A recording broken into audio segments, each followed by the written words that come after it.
You're listening to The Bo's Nose, a podcast about QI Roberts Junior Senior High School in Putnam County, Florida.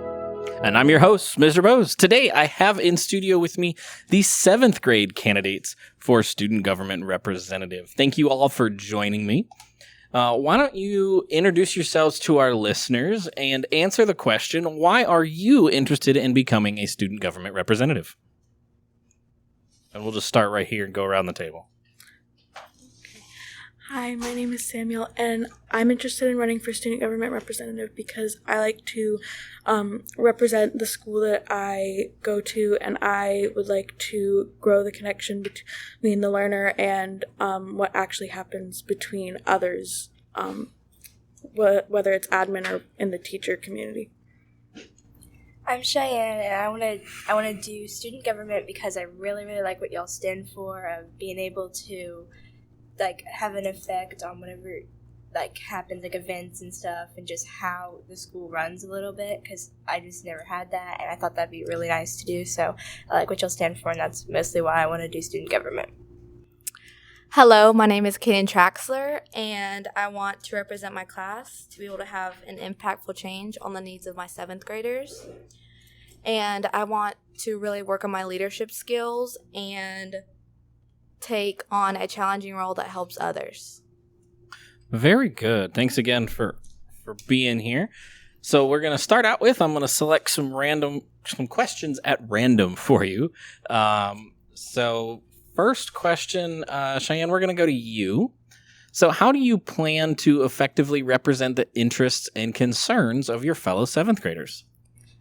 I could try to ask people in my class, just try to make connections, give out my phone number or anything if people are too shy, and see what, ask questions about anything that we might have coming up that people would know about, and see how they, things they want to do or things they want to change or just anything, and try to, stand for that when we have meetings and stuff.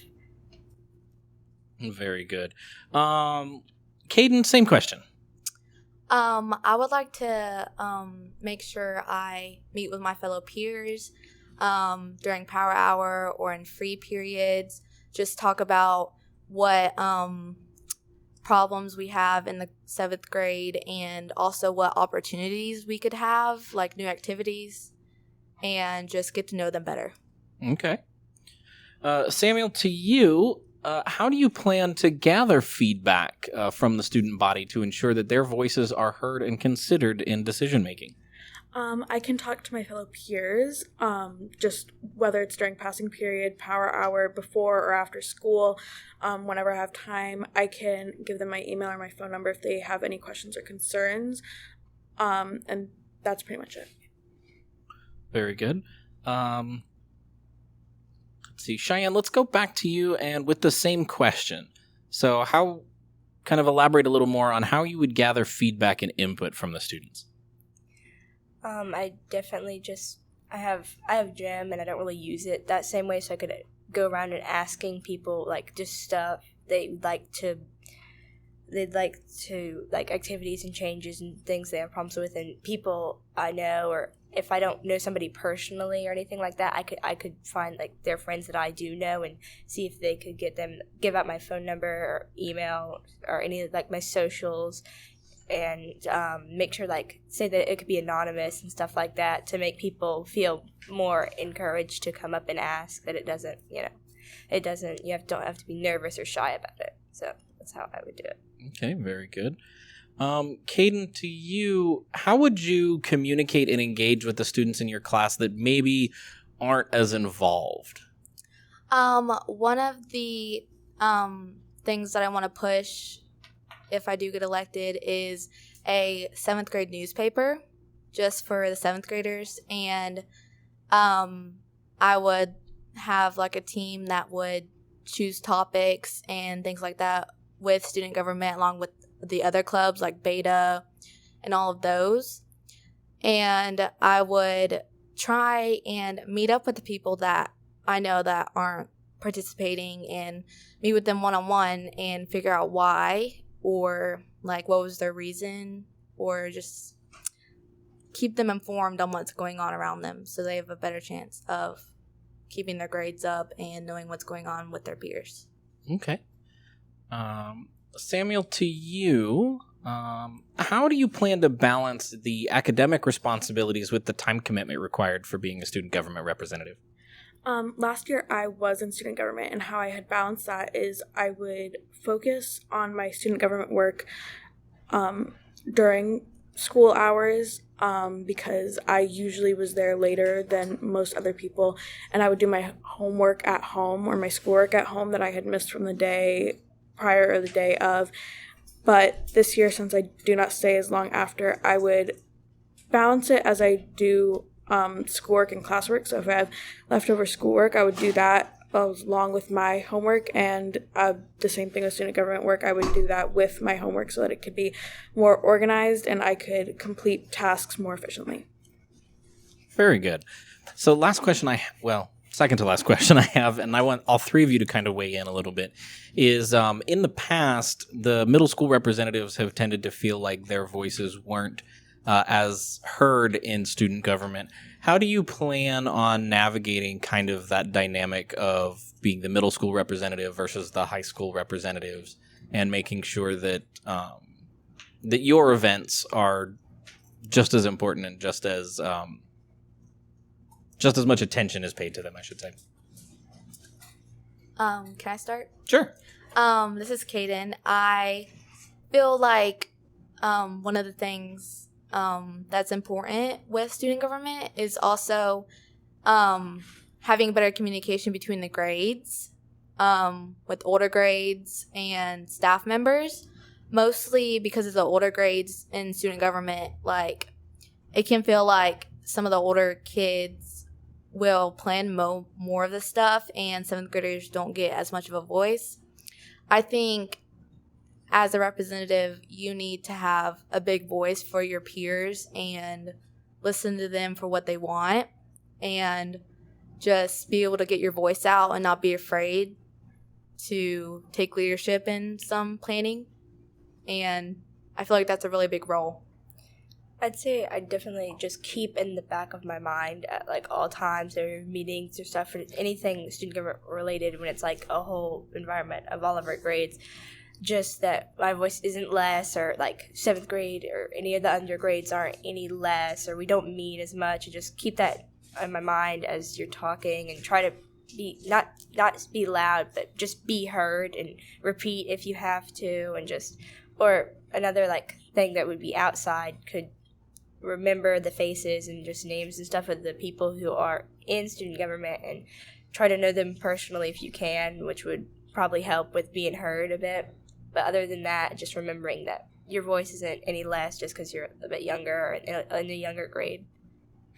I've always had quite a large personality when it comes to most, if not everything. And I've always been the youngest in the group of representatives when I was in student government in prior years. So I have always struggled with feeling not heard, but one thing that has always helped me is that I have shared my ideas when everyone else was, because then people would not know as much about who was saying what, because everyone's kind of saying something at the same time.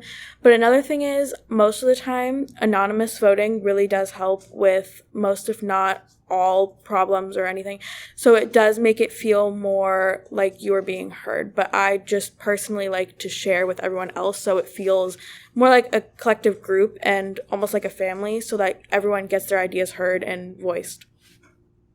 All wonderful answers. So I know the three of you probably want to get to lunch. So we'll wrap up. I've got one last question for all of you, and we'll kind of go. We did introductions this way, so we'll go in reverse order. So the last question is, what experience or qualities do you possess that make you a strong candidate for this role? Yes, sir. I have been leaders in my 4-H group and my ag class, and representing those people. I'm a good listener to everybody's perspectives and views, and I am able to get along with everyone's personalities no matter their differences. And I've always been good at bringing people together, even if they're not the same and they have different views or have different personalities, everything like that. I'm very good at bringing people together. I've always naturally took a more like leadership kind of position in just like a lot of the stuff I've done, which I know a lot of people have found annoying, but it's just something that I've always done. So I think it would just be easier to do that in this kind of setting. And along with like the more like qualities things, I'm very like organized and like a planning person. So I think I can like carry out stuff pretty well, and I can take people's ideals and like whatever they want to express and like if there's like a bunch of people saying the same thing but in different ways, I can take that and turn it into one and just fight for that one thing. But yeah, I think I'm like big on like organization and like the leadership thing I could do pretty well. Can you please repeat the question? I didn't hear. Absolutely. So the question is, what experience or qualities do you possess that make you a strong candidate for this role? I have always been a leader, and that really has helped me throughout life. I am a fun and energetic person once you get to know me, and I have a big personality, and I have such a kind heart. I feel like I do. Some people don't. I have had prior experiences. I've been in multiple positions in other groups. I am currently in beta, but last year I was in my other school's student government group. I have planned multiple things. I've heard everyone's voices. When there's been questions or concerns, they've always been able to feel like they could come to me with them, and I really appreciated that. And I would bring them up in meetings, and sometimes they would go and they would get recognized, and other times it would be a little bit of an idea that couldn't be, but I would always try to fight for it to be heard and implemented into our school. Very good. So, listeners, this wraps up our Student Government Debate podcast. We will be voting September 15th during Power Hour, likely in the gym, so make sure you mark your calendars for that. So we'd like to thank Samuel, Cheyenne, and Caden for coming in and doing the podcast. There are 2 other candidates for 7th grade representative that are running that weren't able to make it today. But that wraps up another episode of The Bows Knows.